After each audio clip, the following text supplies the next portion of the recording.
Muy queridos hermanos, muy buenas noches con todos, bendiciones para todos.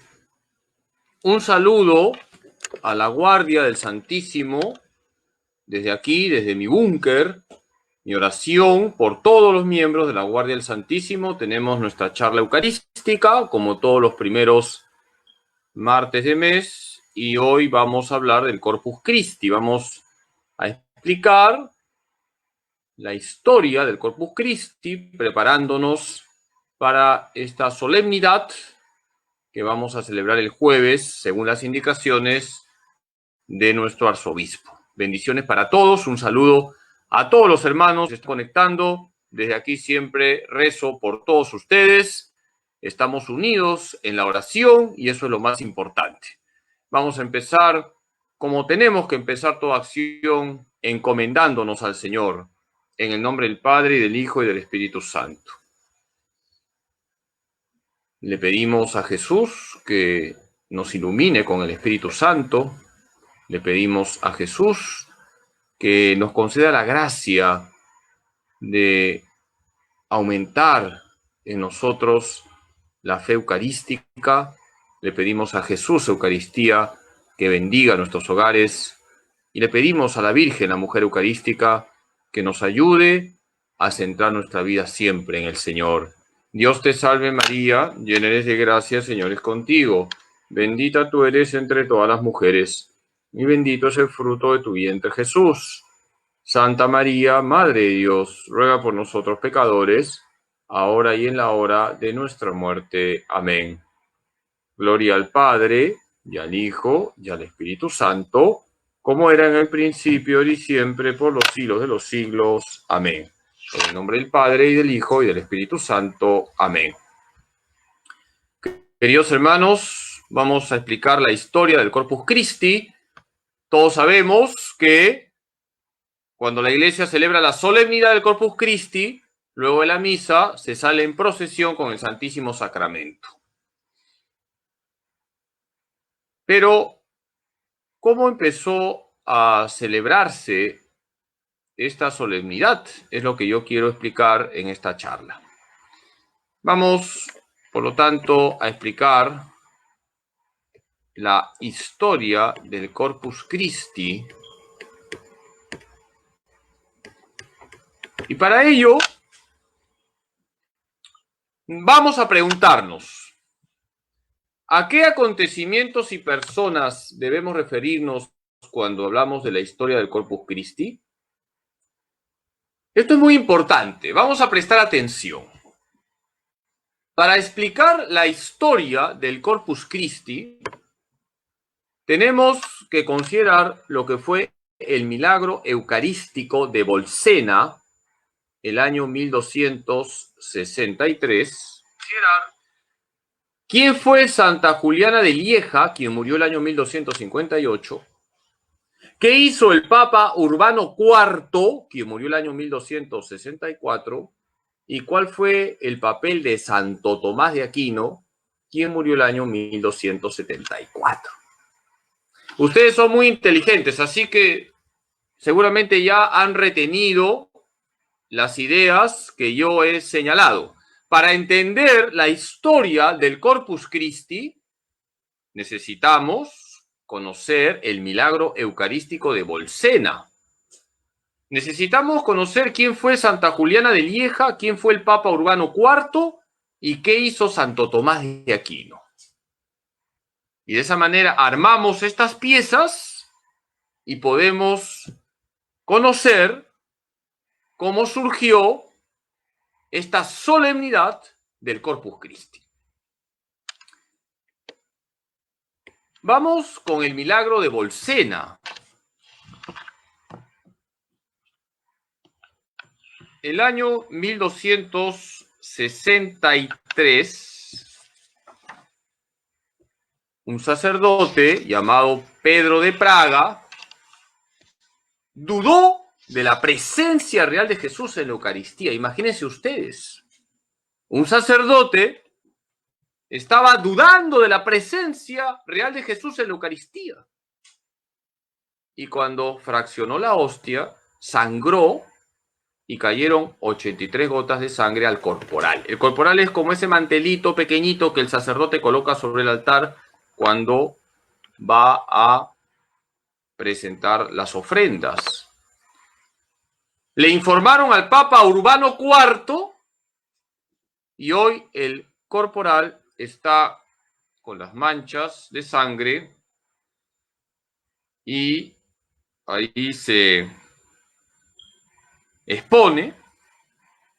Ese corporal está en la Catedral de Orvieto. Voy a leer el relato que hace un sacerdote sobre este milagro para que quede más claro. En la ciudad italiana de Bolsena, en el año 1263, un sacerdote, Pedro de Praga, celebraba la misa y dudaba de la presencia real de Jesús. Al partir la hostia, brotó súbitamente tal cantidad de sangre que empapó el corporal y los manteles, y algunas gotas cayeron al piso.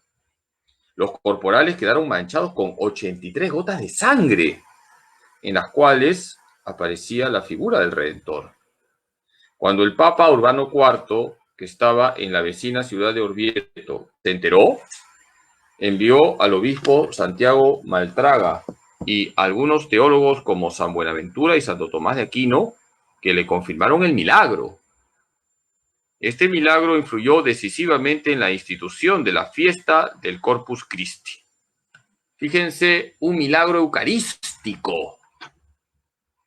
Hay que rezar por los sacerdotes para que tengamos siempre una gran fe eucarística. Fíjense, un sacerdote dudó de la presencia real de Jesús en la Eucaristía. Los sacerdotes, ya les he dicho 1000 veces, no sudan agua bendita ni eructan incienso. Tienen que rezar por los sacerdotes. Tienen que rezar por este pecador, siervo inútil, burro de Cristo, para que tenga una gran fe eucarística.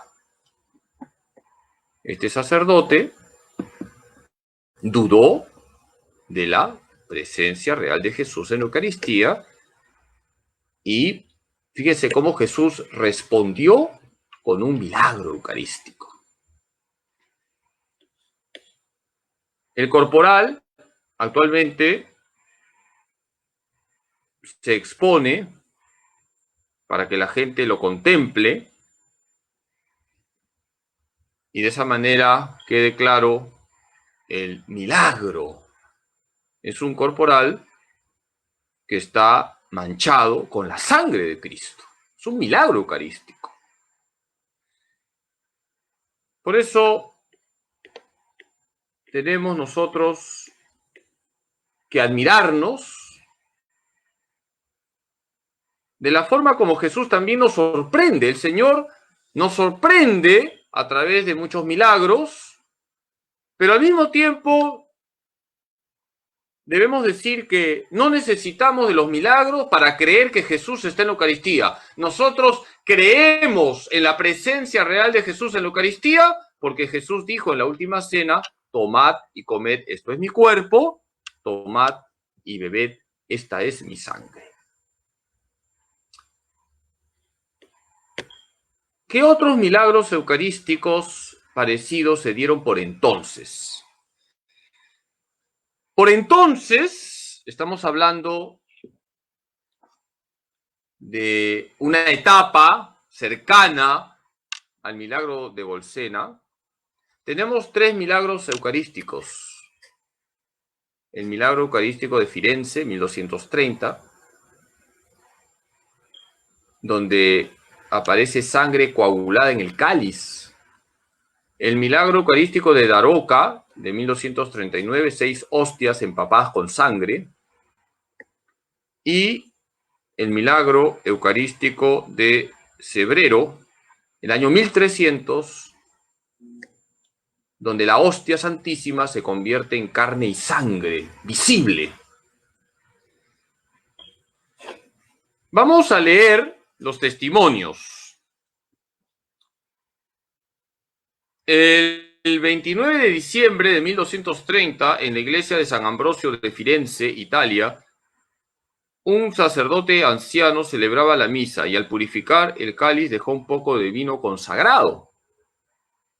Fue un descuido de este sacerdote, porque tiene que purificar todo el cáliz. Dejó un poco de vino consagrado, es decir, dejó la sangre de Cristo. Al día siguiente, cuando tomó el cáliz de nuevo, se encontró con sangre coagulada.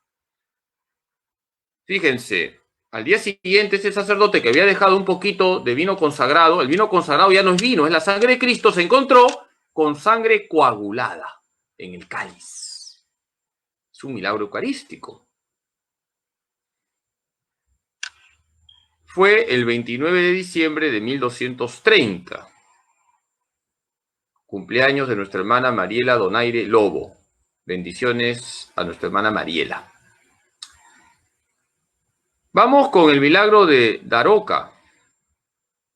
En 1239, el 23 de febrero, y en pleno campo de batalla, ocurrió el siguiente prodigio en un pueblito de Zaragoza, España.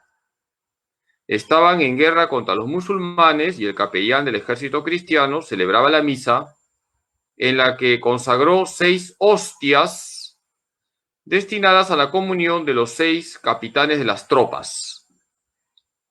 Un ataque sorpresivo del enemigo obligó a suspender la misa después de la consagración. El capellán ocultó las hostias con los corporales en un pedregal del monte. Rechazado el ataque, se encontraron las 6 hostias empapadas en sangre y pegadas a los corporales. Fíjense, otro milagro eucarístico.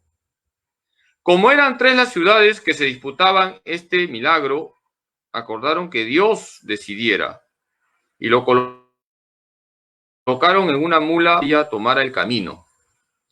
Esta mula cayó muerta a las puertas de Daroca. Actualmente se conservan en la basílica de esta ciudad, mostrándose a los fieles en ciertas solemnidades. 6 hostias empapadas con sangre. Un milagro eucarístico en Daroca, España. Vamos con el milagro eucarístico de Cebrero. En una aldea del norte de España llamada Cebrero, hacia el año 1300, había un hombre muy devoto de la Eucaristía llamado Juan Santín, que todos los días asistía a la misa. Un día muy crudo de invierno, la nieve había cubierto totalmente los caminos. Sin embargo, aquel hombre se fue, como todos los días, al monasterio benedictino a oír la Santa Misa, porque era de misa diaria. Al momento en que el celebrante lo vio, pensó: aquí viene este loco con esta tempestad a ver un poco de pan y un poco de vino. Fíjense, hermanos, hay que rezar por los sacerdotes. Hay que rezar por los sacerdotes. Fíjense, cuando el sacerdote vio a este hombre piadoso que entraba a la iglesia, en vez de alegrarse, que viene a misa, pensó así: aquí viene este loco con esta tempestad a ver un poco de pan y un poco de vino. No había terminado de decir esto cuando ante sus ojos la hostia se había convertido en carne y el vino en sangre. Fíjense, una respuesta de Jesús a este sacerdote que no tenía en realidad una verdadera fe eucarística. En cambio, este hombre sencillo, este laico, Juan Santín, sí era un hombre eucarístico. Había hecho el esfuerzo de ir a misa un día muy crudo de invierno, con nieve, había hecho el esfuerzo de ir a misa, no se perdía la misa, y el sacerdote al verlo, este loco, que viene aquí, a pesar de que hay tempestad, a ver un poco de pan y un poco de vino. Por eso, ¿cuánto tenemos los sacerdotes que agradecer a los fieles? Porque muchas veces los fieles nos dan testimonio. A mí me emociona ver a mis feligreses de rodillas rezando. Me emociona ver a mis feligreses con qué piedad reciben la Eucaristía. Todo esto me edifica y ustedes me enseñan a mí. Ustedes enseñan a los sacerdotes cuando son piadosos. Vamos ahora a preguntarnos qué relación tienen los milagros eucarísticos con nuestra fe. Ya lo he dicho que nosotros no creemos en la presencia real de Jesús por los milagros, sino por las mismas palabras que él ha dicho en la última cena. ¿Por qué creemos que Jesús está en la Eucaristía? Porque Jesús lo ha dicho: tomad y comed, esto es mi cuerpo, tomad y bebed, esta es mi sangre. Nosotros le creemos a Jesús. Y Jesús ha dicho: quien come mi carne y bebe mi sangre, tiene vida eterna, y yo le resucitaré en el último día.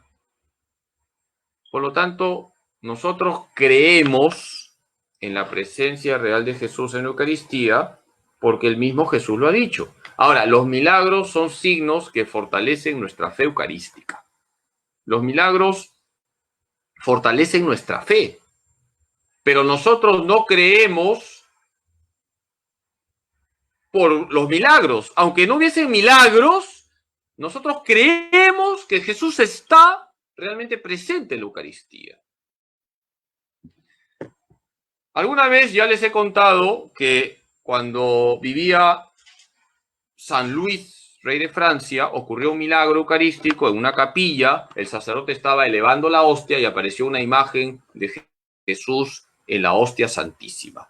Y una de las personas que estaba ahí salió corriendo a avisarle a San Luis, rey de Francia, y le dijo: Su Majestad, vaya a la iglesia, hay un milagro, se apareció la imagen de Jesús en la hostia. Y San Luis, rey de Francia, dijo: no voy a ir, que vayan los que no creen. Yo creo que Jesús está en la Eucaristía, no tengo por qué ir. Queridos hermanos, nosotros creemos que Jesús está en la Eucaristía, aunque nunca hayamos sido testigos de un milagro. Además, en cada misa hay un milagro: la consagración. La consagración es un milagro. Ciertamente es un misterio, pero también es un milagro. El pan y el vino dejan de ser pan y vino, se convierten en el cuerpo, la sangre, el alma y la divinidad de nuestro Señor Jesucristo. Los milagros fortalecen nuestra fe eucarística, pero los milagros no son lo más importante. Entonces, acuérdense lo que les he dicho al inicio. Para entender la historia del Corpus Christi tenemos el milagro de Bolsena, ya lo hemos explicado. Luego tenemos que conocer a una santa, Santa Juliana de Lieja, llamada Juliana de Cornillón. Fue una religiosa que nació el año 1193 y murió el año 1258. Lieja está en Bélgica. Fue priora del monasterio de Cornillón, por eso Santa Juliana de Cornillón también se le llama, y ella vivió la espiritualidad eucarística de la abadía de Cornillón. Ahora vamos a explicar por qué es importante Santa Juliana de Lieja o Santa Juliana de Cornillón, es lo mismo, en la historia del Corpus Christi. Vamos a quedarnos con esta idea. Ella era una religiosa que vivía en un monasterio de Cornillón, en Lieja, Bélgica. Y en ese monasterio había una gran espiritualidad eucarística. Aquí tenemos una imagen de Santa Juliana de Cornillón. Podemos encomendarnos a esta santa para que nos ayude a ser también eucarísticos. Tenemos que ser todos eucarísticos. Aquí en nuestro santuario tenemos un grupo muy importante que es la Guardia del Santísimo, que mantiene viva la fe eucarística de nuestro santuario, pero todos tenemos que mantener siempre viva la fe eucarística. ¿Ahí donde estamos? Podemos encomendarnos a esta santa para que nos ayude a tener una gran fe eucarística. Hay que creer que Jesús está en la Eucaristía.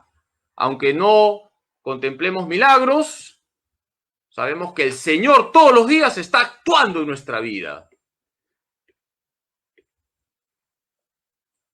¿Cuál era la espiritualidad eucarística de Cornillón?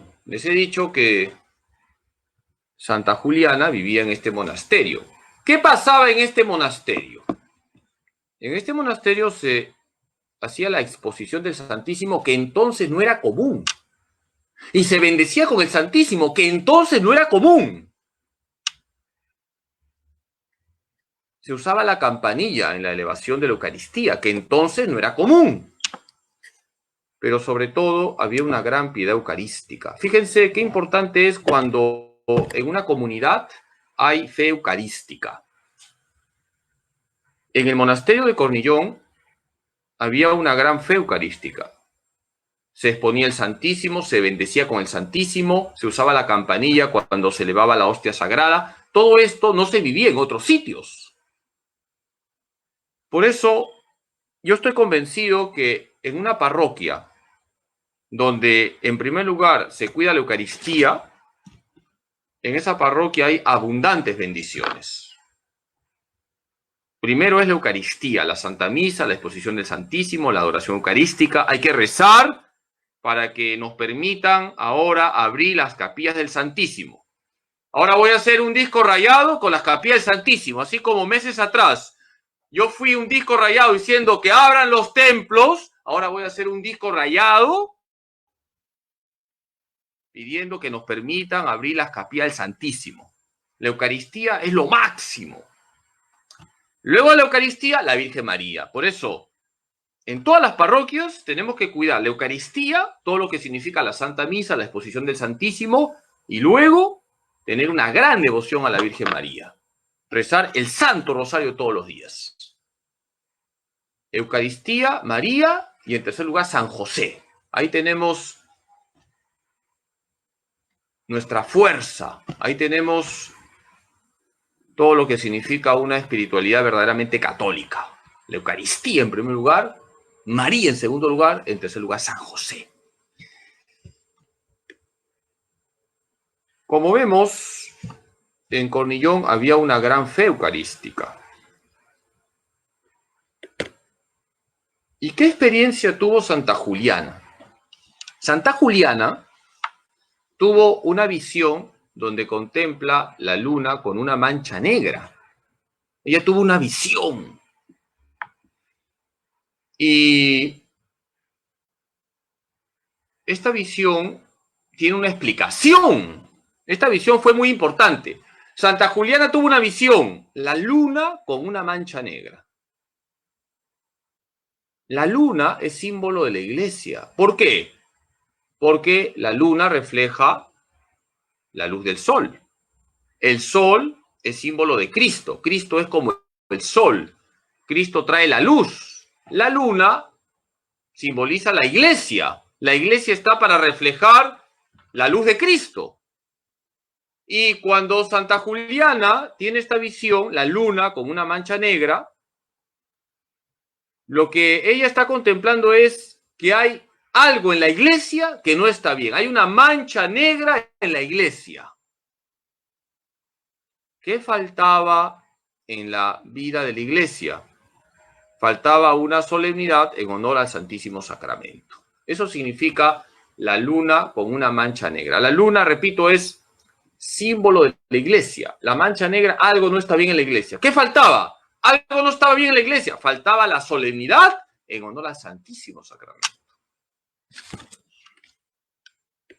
Entonces, fíjense cómo es importante la presencia de Santa Juliana de Cornillón o Santa Juliana de Lieja. ¿Y qué hizo Santa Juliana? Santa Juliana, que tuvo esa visión, compartió su experiencia al obispo de Lieja, Monseñor Roberto de Torete, y a un sacerdote llamado Jacques Pantaleón, que luego fue el Papa Urbano IV. Esta religiosa, Santa Juliana, compartió su experiencia mística de haber tenido esa visión, la luna con una mancha negra, a su obispo, el obispo de Lieja, pero también a un sacerdote que luego sería el Papa Urbano IV.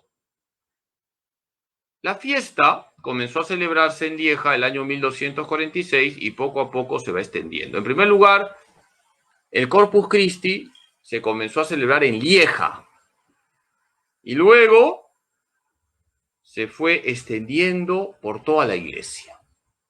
Por eso es importante Santa Juliana de Lieja o Santa Juliana de Corpus. ¿Qué nos enseña la presencia de Santa Juliana en la historia del Corpus Christi? Los santos nos ayudan a profundizar nuestra fe y a vivirla con radicalidad.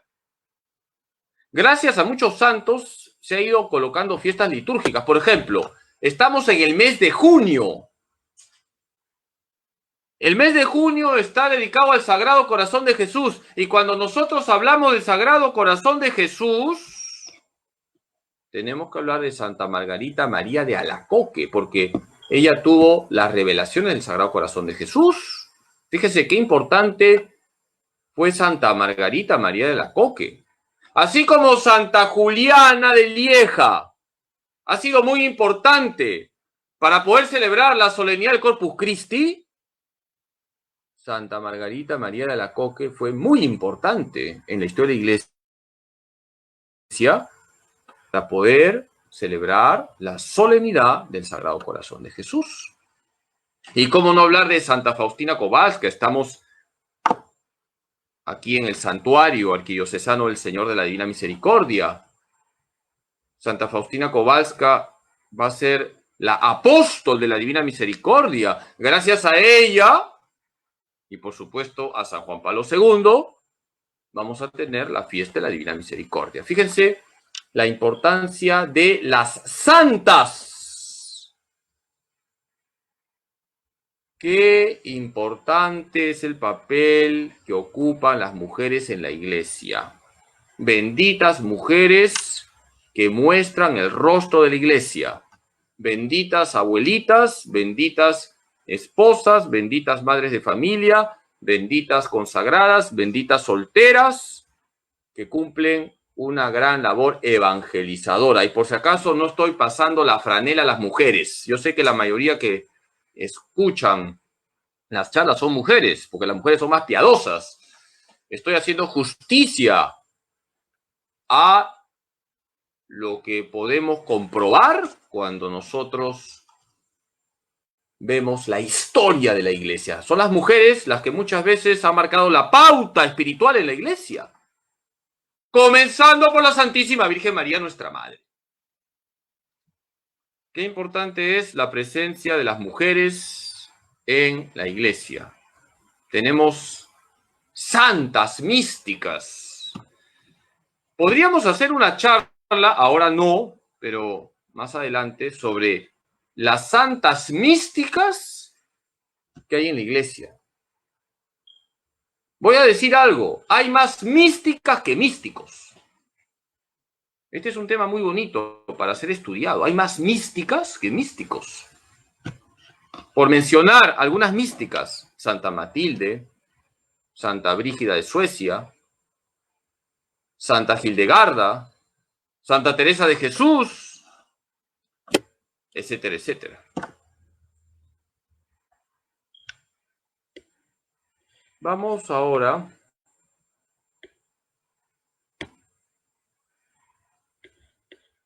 a preguntarnos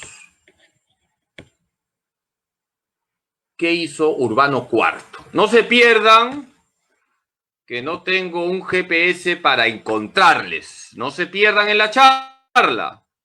Vamos a volver otra vez a lo que he dicho al inicio, para que no se pierdan.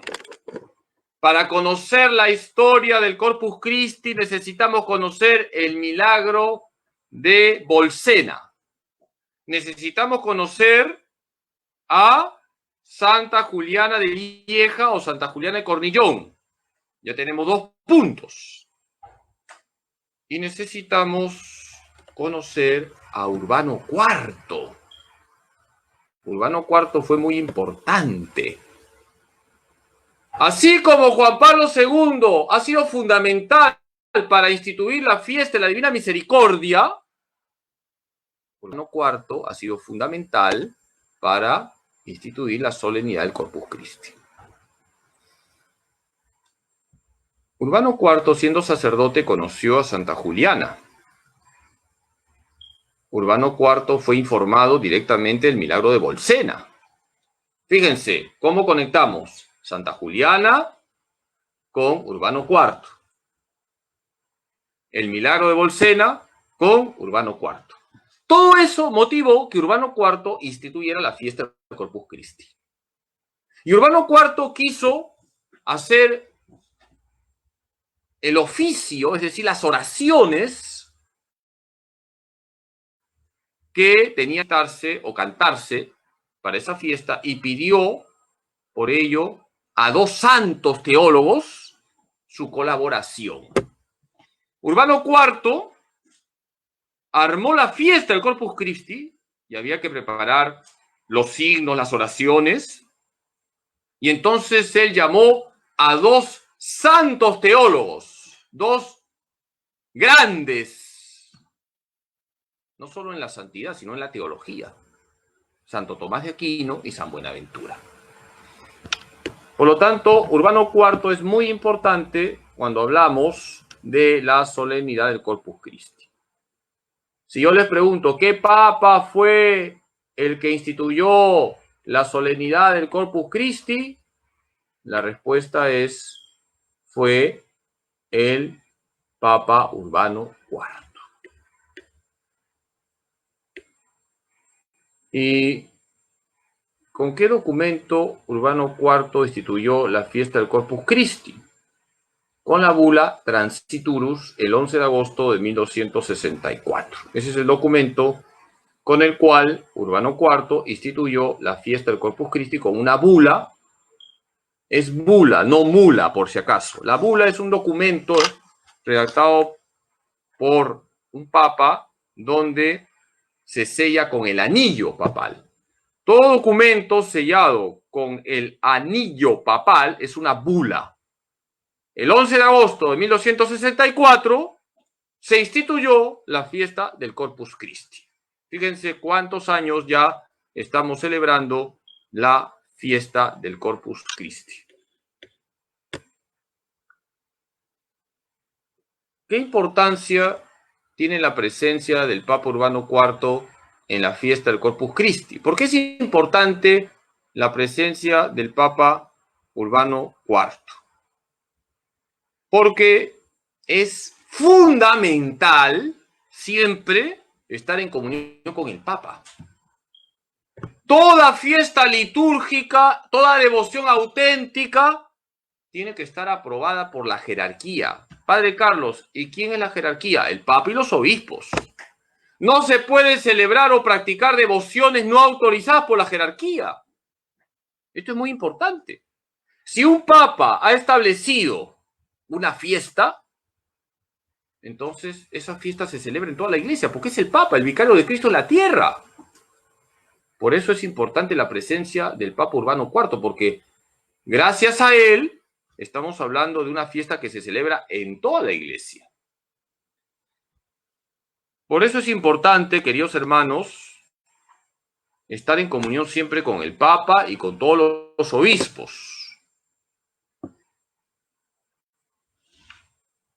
Hay personas que a veces me vienen a buscar y me dicen, Padrecito Carlos, hay que celebrar la fiesta del Padre, la fiesta de Dios Padre. Un momentito, esa fiesta no está instituida por la iglesia. Y no está instituida por la iglesia porque toda misa va dirigida al Padre. Por eso la iglesia en su año litúrgico no tiene una fiesta dedicada al Padre. ¿Por qué? Porque toda la Santa Misa, toda la celebración litúrgica se ofrece al Padre. Vamos al Padre por Cristo en el Espíritu Santo. Por eso es importante estar siempre en comunión con la Santa Sede. Lo que diga la Santa Sede, eso se celebra. Porque nosotros estamos en comunión con el Papa. Vamos ahora a conocer quiénes intervinieron en la composición del oficio para el Corpus Christi. Tenemos a Santo Tomás de Aquino, quien murió el año 1274, y San Buenaventura. Se relata que cuando Santo Tomás leyó su composición, San Buenaventura, por humildad, rompió la suya. Esto es muy bonito. Se cuenta que Urbano IV pidió a los dos grandes teólogos del momento. Eran los dos teólogos A1 que habían. Santo Tomás de Aquino y San Buenaventura. Y les pidió a cada uno una composición. Y él iba a decidir cuál de las dos composiciones iba a ser la elegida para ser cantada en la fiesta del Corpus Christi. Y entonces dice la historia que cuando se presentaron Santo Tomás de Aquino y San Buenaventura, el primero que leyó fue Santo Tomás. Y cuando Buenaventura escuchaba la composición de Santo Tomás, rompió la suya por humildad. Dijo, esa es mejor que la mía. Fíjense qué humilde era San Buenaventura. No conocemos la composición de San Buenaventura, la rompió. De repente era mejor que la de Santo Tomás, pero dice la historia que por humildad rompió la suya. Los santos han sido siempre humildes. Aquí tenemos a Santo Tomás de Aquino. Le llamaban el buey mudo. Así era su chapa, era su chaplín, era su apodo. El buey mudo, buey porque era gordito. Era su contextura. Era gordito. Las malas lenguas decían que era tan gordito que su ángel custodio dormía en el cuarto de al lado porque no entraba en su cuarto. Y también se dice que como era tan gordito, su pupitre estaba cortado para que entrara su barriguita. Estaba cortado así como un medio círculo a la altura de la barriguita para que entrara. Le decían el buey mudo, buey por ser robusto, gordito, y mudo porque hablaba poco, era tímido, pero pensaba bastante. Santo Tomás de Aquino, junto con San Agustín, es lo más grande que ha dado la teología católica. Santo Tomás de Aquino va a ser quien componga himnos eucarísticos que se utilizan en la solemnidad del Corpus Christi. Aquí en el santuario del Señor de la Divina Misericordia, si ustedes siguen las transmisiones de la adoración eucarística, si ustedes siguen el rosario que tenemos con el Santísimo expuesto, cantamos el Adoro te devote en latín. El Adoro te devote fue compuesto por Santo Tomás de Aquino. Por cierto, ustedes pueden venir al santuario a tener su adoración eucarística presencial a las 7 de la noche. Hay gente que viene a rezar el Santo Rosario delante del Santísimo Sacramento.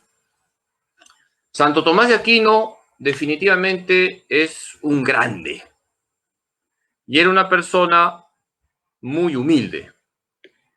Santo Tomás de Aquino, antes de escribir, iba al sagrario y ponía su cabecita sobre el sagrario para que el Señor le ilumine. Y el otro grande es San Buenaventura. San Buenaventura era franciscano, Santo Tomás de Aquino era dominico.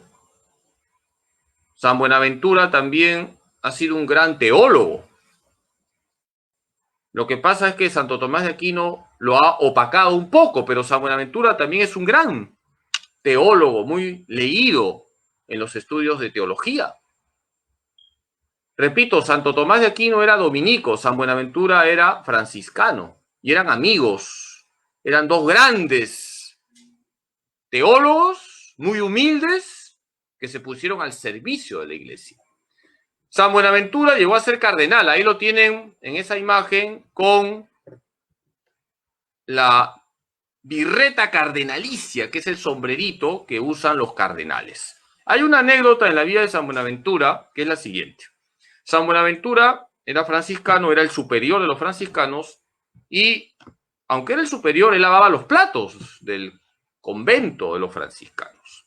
Y un día tocaron la puerta del convento de los franciscanos unos enviados por el Papa. Un hermano franciscano abrió la puerta y estos enviados por el Papa le dijeron a este hermano franciscano que venían a buscar a Buenaventura porque el Papa lo había nombrado cardenal.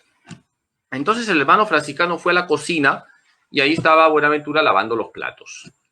Y el hermano franciscano le dice a Buenaventura: padre, han venido dos representantes del Papa porque vienen a traerle el capelo cardenalicio, ya que lo han nombrado cardenal. Y Buenaventura respondió: que se esperen, estoy lavando los platos. Más importante es lavar los platos que ser cardenal. Toma mientras. Lo importante en la iglesia no son los cargos. Lo importante en la iglesia es el servicio. Y los sacerdotes estamos para servir. ¿Qué composiciones eucarísticas compuso Santo Tomás de Aquino? Tenemos Lauda Sion, Adoro te devote, Verbum supernum, Sacris solemnis, Pangelingua. Yo les invito para que entren a San Google. San Google es el santo que todo lo resuelve. Y conozcan estos cantos, son preciosos. Entren, quizás después de la charla o mañana, a Google y coloquen, por ejemplo, Lauda Sion, el canto precioso. Y busquen la traducción de latín al castellano. Adoro te devote, busquen la canción Adoro te devote. Es un himno precioso, lo cantamos aquí en el santuario. Verbum supernum, otro himno precioso. Sacris solemnis, Pangelingua, ese sí lo conocen. Fíjense todo lo que hizo Santo Tomás de Aquino. Fíjense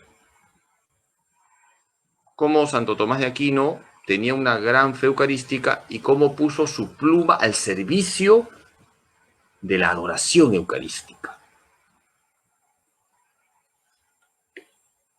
Aquí tenemos el Adoro te devote traducido al castellano. Te adoro con devoción, Dios escondido, verdaderamente escondido bajo estas apariencias.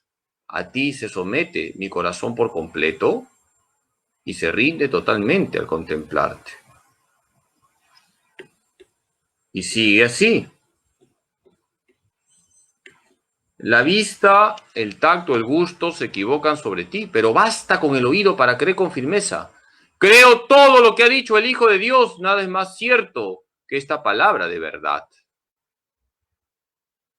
Fíjense qué profundo el Adoro te devote. Creo todo lo que ha dicho el Hijo de Dios, nada es más cierto que esta palabra de verdad. La vista, el tacto, el gusto se equivocan porque yo veo pan, yo huelo pan, sabe a pan, pero ya no es pan, es el cuerpo, la sangre, el alma y la divinidad de Jesucristo. Por eso basta el oído para creer con firmeza. Jesús ha dicho: tomad y comed, esto es mi cuerpo, tomad y bebed, esta es mi sangre, y yo le creo a Jesús.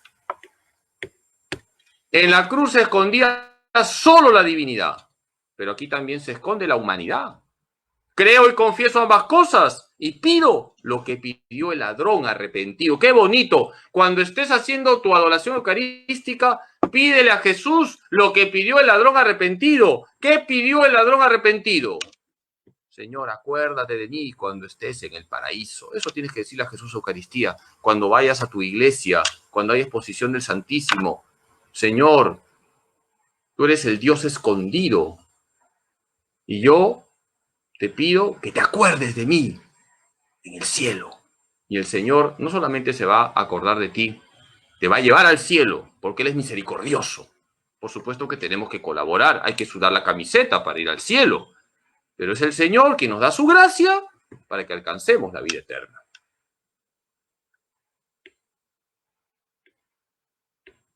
Y dice el Adoro te devote: no veo las llagas como las vio Tomás, pero confieso que tú eres mi Dios. Haz que yo crea más y más en ti, que en ti espere y que te ame. Qué bonito. No veo las llagas como las vio Tomás, pero confieso que eres mi Dios. Haz que yo crea más y más en ti, que en ti espere, que te ame. Oh memorial de la muerte del Señor, pan vivo que da la vida al hombre, concédele a mi alma que de ti viva y que siempre saboree tu dulzura. Jesús Eucaristía es el pan vivo que da la vida al hombre. Señor Jesús, bondadoso pelícano, límpiame a mí, inmundo, con tu sangre, de la que una sola gota puede liberar de todos los crímenes al mundo entero. Fíjense, aquí aparece la imagen del pelícano. Padre Carlos, ¿qué significa que Jesús es bondadoso pelícano? Voy a explicar esto porque es muy bonito. Se cuenta que cuando la mamá pelícano no tiene que darle de comer a sus polluelos, con su pico se raja el pecho, de tal manera que con su pico llega a su corazón para que chorree sangre. Y entonces da de beber su sangre a sus polluelos para que no se mueran de hambre. Fíjense, la mamá pelícano clava su pecho con su pico, mete su pico hasta su corazón para que haya un chorro de sangre y sus polluelos puedan tener algo para beber. De esa manera no perecen de hambre. Jesús ha dado su sangre y dice Santo Tomás, bastaba una sola gota para liberar de todos los crímenes al mundo entero, pero ha dado toda su sangre. Por eso, bondadoso pelícano. Jesús es el bondadoso pelícano. Él ha derramado su sangre para que no perezcamos. Nuestro Señor Jesucristo da su sangre para que nadie se pierda. Así como la mamá pelícano da su sangre y termina muriendo para que sus polluelos no mueran, Jesús muere para que nosotros no muramos por toda la eternidad, sino para que tengamos la vida eterna. Jesús es el bondadoso pelícano. Jesús, a quien ahora veo oculto, te ruego que se cumpla lo que tanto ansío, que al mirar tu rostro ya no oculto, sea yo feliz viendo tu gloria. Amén. Qué bonito, Jesús, a quien ahora veo oculto. Claro, tú ves pan, pero no es pan. Y te ruego que se cumpla lo que tanto ansío, que al mirar tu rostro ya no oculto, sea yo feliz viendo tu gloria. Amén. En otras palabras, Señor, cuando estoy en la adoración eucarística, yo te estoy pidiendo que te vea, que me vaya al cielo. Ahí te voy a contemplar. Face to face. ¿Saben inglés? ¿Qué significa face to face? Cara a cara.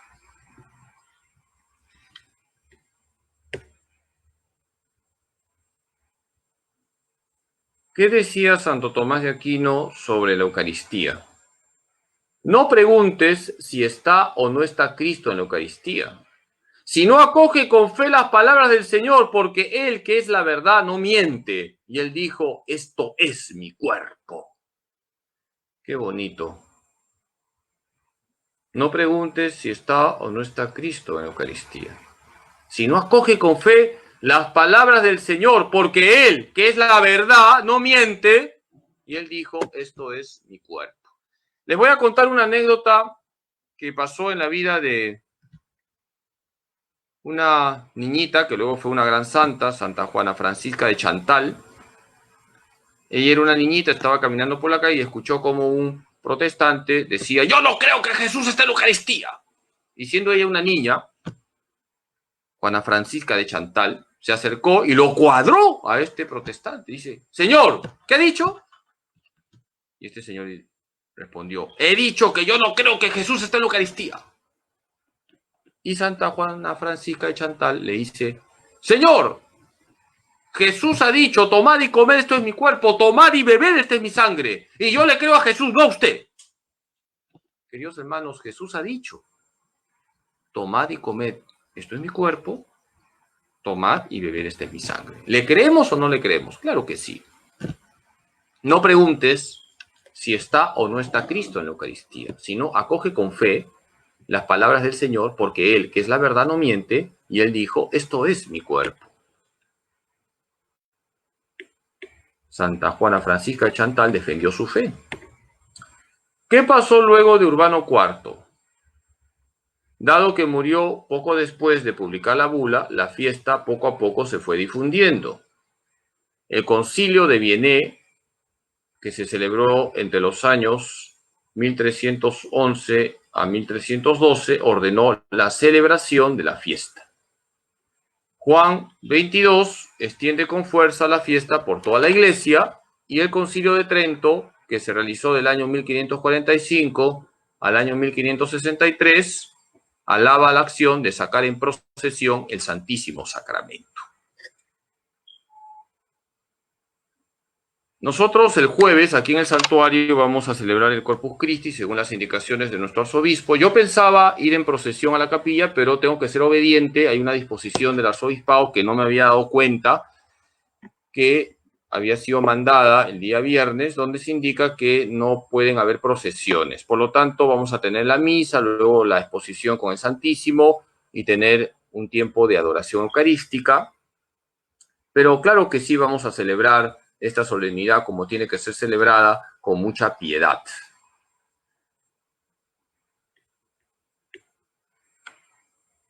La síntesis. La historia del Corpus Christi nos enseña que la Iglesia en su caminar por este mundo, movida por el Espíritu Santo, va expresando con diversas formas su gran amor a Jesús Eucaristía. El Señor suscita santos y milagros para que la Iglesia viva su fe eucarística. En este caso concreto tenemos a Santa Juliana de Cornillón o Santa Juliana de Lieja. No olvidemos nunca que nuestra fe es eucarística. Nuestra fe es eucarística. La Eucaristía para nosotros no es algo, es alguien. Se llama Jesucristo. Por eso, a celebrar con fe, con gozo, con alegría esta solemnidad del Corpus Christi, pidámosle a Jesús que nos aumente la fe eucarística y que nunca nos cansemos de decir, sea por siempre bendito y alabado mi Jesús sacramentado. ¿Y quién mejor que la Virgen Santísima para ayudarnos a adorar a Jesús sacramentado? Este jueves, en la misa de 7 de la mañana y en la misa de 6 de la tarde, celebraremos la solemnidad del Corpus Christi. Por supuesto, para las personas que no puedan venir, se va a transmitir ambas celebraciones.